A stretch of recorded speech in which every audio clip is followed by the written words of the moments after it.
BJP Uttarakhand में 5 सालों में भ्रष्टाचार कम कर पाई है? कम और ज़्यादा बढ़ गया है यहाँ पर भ्रष्टाचार। आप देख सकते हो कि जो बेरोजगार युवा है सड़क पर फिर रहा है, क्या ये एक तरीके से रोजगार दिया है? भ्रष्टाचार कम हुआ है? भ्रष्टाचार तो आप यहाँ पे नौकरी का भी देख सकते हो। और यहाँ की जितने भी मुद्दे मैं आपको बता दूं, जैसे बिजली का इन्होंने बोला, अखबार में दिया बड़ी बड़ी कटिंग में, हरीश सिंह रावत जी जो है मंत्री जी है, उसमें ऊर्जा मंत्री। दूसरे यहाँ पे मुख्यमंत्री बने हैं कि इनका काम जो है कि मुख्यमंत्री बदलो और उत्तराखंड में लोगों को चैन इससे आ जाएगा कि यहाँ के जो मुख्यमंत्री उन्हें ही बदलना है। दूसरी बात, ना तो इन्होंने बिजली के रेट कम किए। आपको पता है पहले इन्होंने वादा किया कि 100 यूनिट हम फ्री देंगे, जैसे वहाँ पे अरविंद केजरीवाल जी देते हैं दिल्ली में, ऐसे ही हम उत्तराखंड में बिजली फ्री देंगे। लेकिन आप बताओ, फ्री करने की बजाय इन्होंने 4.5 रुपये यूनिट इन्होंने ज़्यादा कर दिए। अब ये भी एक मुद्दा है। अब पेट्रोल का देखो आप, अगर हिमाचल में पाँच सीट हारे तो इन्होंने पूरे देश में इन्होंने देखा चुनाव है यूपी में, उत्तराखंड में, फिर इनका क्या होगा जब ये चुनाव निमट जाएगा उत्तराखंड और यूपी का, तो ये क्या करेंगे कि 105 रुपये था, अब की बार ये 150 रुपये पेट्रोल लेके जाएंगे। तो क्या ये महंगाई का मुद्दा नहीं है?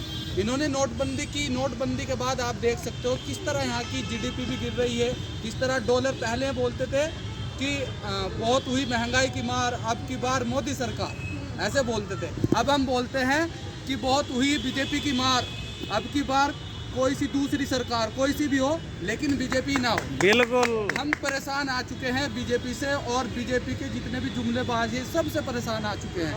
यहाँ पे आप देखिएगा बाहर, ये सभी देख सकते हो आप, ये जितने भी खड़े एनएच डिलेट वाले हैं, इन्होंने एनएच से डिलेट कराया था मोदी सरकार जी ने। मोदी सरकार, विज्ञापन था बहुत बड़ा मोदी जी का फोटो लगा करके। आपको पता है कि यहाँ के जितने शिक्षा मंत्री हो, मुख्यमंत्री हो, विधायक हो, किसका चेहरा रहता है सामने? हमारे प्रधानमंत्री जी मोदी जी का। उनका चेहरा लगा करके ये चुनाव जीतते हैं। क्या एनएच डिलेट जो है मोदी सरकार, जो मोदी जी हैं, उनका चेहरा लगा करके इन्होंने वो करवाया? लेकिन जब रोजगार देने की बात आई, आप बाहर देख सकते हो, ये सभी देख सकते हैं कि जितने भी यहाँ के युवा है 37,000 लोग जो है इन्होंने परेशान कर रखे हैं उत्तराखंड में। जब रोजगार देने की बात आई, अब मोदी नहीं है, कहने लगे कि मोदी जी ने ये कोर्स करवाया, हमारा बड़ा इंजन जो है वहाँ पे बैठा हुआ है दिल्ली में, उन्होंने जो कोर्स कराया है अब इसको नहीं मानेंगे। ये मोदी जी ने जो कोर्स कराया फर्जी है। क्या एक राज्य सरकार जो बीजेपी हो और वो भी बीजेपी हो, तो उसका एक पेड़ का एक हिस्सा, यानी कि पेड़ का एक हिस्सा मतलब वो तो जो दिल्ली में बैठा है वो है मोदी सरकार, और जो ये राज्य सरकार उसका एक पत्ता है। एक पत्ता ये बोल रहा है कि ये जो मोदी जी ने कोर्स कराया है ये आपका सही वैलिड नहीं है। ये तो हो गए आपकी रोजगार की बात। अगर यहाँ पे आप रोजगार नहीं दोगे, हिंदू मुस्लिम में ही आपस में लड़ाओगे, तो क्या ये देश चल सकता है? कभी भी नहीं चल सकता। आप हिस्ट्री उठाकर देख लेना, जिस शासक ने धर्म के आधार पर लोगों को लड़ाया उसने देश का नाश ही किया है। तो आप देख लो। जी, तो क्या लगता है आपको, 3 तिगाड़ा काम बिगाड़ा? जी बिल्कुल, 3 तिगाड़ा काम ही बिगाड़ा। और मेरे हिसाब से तो जनता को चाहिए कि 3 तिगाड़ा जनता इन बीजेपी को तिगाड़ा, ऐसा करके इनको बाहर भगा दो। यहाँ जनता का इन्होंने बुरा हाल कर रखा है। आप कहीं भी देख सकते हो, जा करके कहीं भी देख लो, किसी भी महकमे में देख लो, किसी भी महकमे में आप देख सकते हैं भ्रष्टाचार अपने लेवल से ऊपर जा चुका है। अब यहाँ पे देख लो आप, ये तो आपको दिख रहा है कि ये पुलिस वाले भी इधर बैठे हुए, क्या साल हो गया धरने पर? क्या ये प्रदेश धरने के लिए ही बना है? यहाँ प्रदेश में किसी की सुनी नहीं जाती। अब ये तानाशाही है। मेरा लोगों से निवेदन है कि वो सरकार को बदले, क्योंकि अगर सरकार नहीं बदलेगी, सरकार के अंदर ये आता है कि हम तो तानाशाह बन गए हैं, हम तो एक गद्दी पर बैठ गए। इनको क्या हिंदू मुस्लिम करा, जो बेचारे जिनके हिंदू मुस्लिम करवा रहे, जिन लोग उनके बच्चे को देखेंगे आप, उनके बच्चे अच्छी तरीके से कपड़े नहीं पहनते, ना उनके घर में 2 रोटी खाने को है, ना उनके पास रसोई गैस का रेट इतना बढ़ा दिया, फिर जंगल जा कर के लकड़ी काटते हैं तो वहाँ से जंगल वाले भगा देते हैं। वो गरीब आदमी ना इधर का ना उधर का।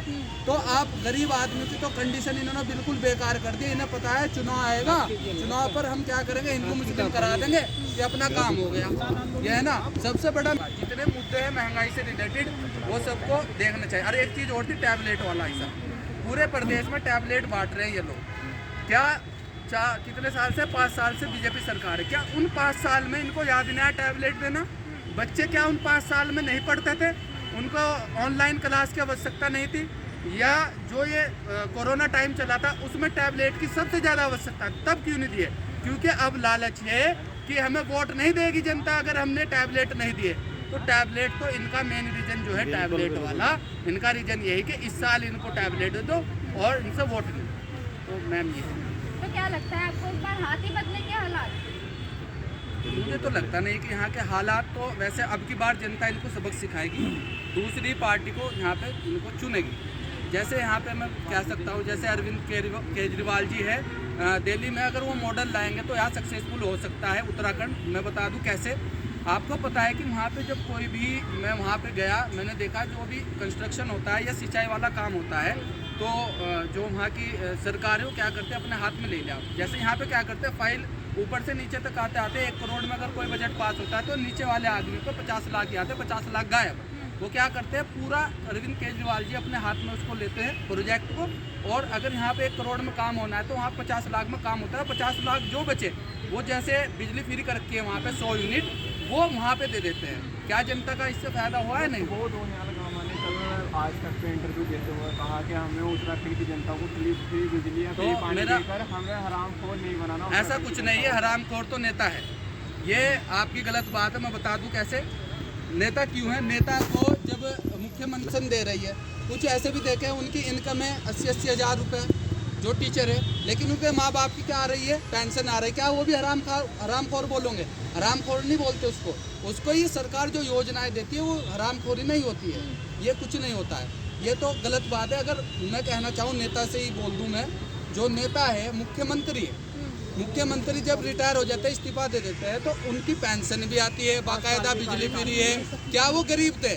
ऐसों को आवश्यकता नहीं है। आवश्यकता है जो लोग गरीब है, जो झोपड़ियों में रह रहे हैं, जिनको ओबीसी वर्ग में ऐसे होते हैं बेचारे, ना तो वो मांगते हैं ना कुछ, वे बेचारे क्या होते हैं, ना तो वो अमीर होते हैं ना गरीब होते हैं। वे बेचारे जैसे बच्चे अगर पढ़ेंगे तो उनका विकास भी होगा, रोजगार भी मिलेगा। लेकिन रोजगार तो सरकार के हाथ में, लेकिन पढ़ने के लिए ये है।